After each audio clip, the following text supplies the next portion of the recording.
Skamer kini semakin licik, bukan sekadar memanipulasi teknologi malah turut mempermainkan psikologi dan emosi mangsa. Mereka kini menggunakan maklumat peribadi untuk membina kepercayaan sebelum menekan mangsa dengan rasa takut, terdesak atau terpesona dengan peluang yang ditawarkan.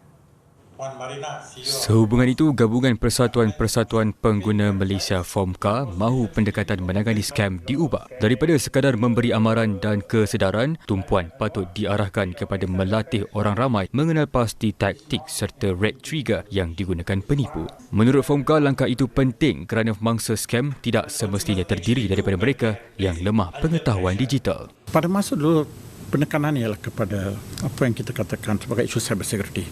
Don't share your password, OTP, gunakan password yang kukuh, multi-factor authentication. Itu semua baik. We don't say it's not ni. Tetapi kita tak sediakan orang dari segi psikologi, dari segi resistant.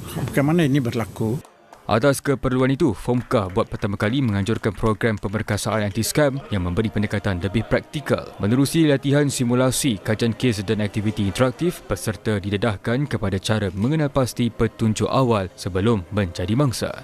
Latihan ini ataupun program empowerment ini untuk menunjukkan bahawa ada apa yang kita katakan sebagai amaran lah ataupun red trigger.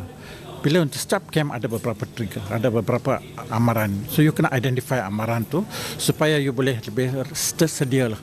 Program yang pertama kali dianjurkan itu akan diperluas ke sektor korporat, universiti, sekolah serta komuniti.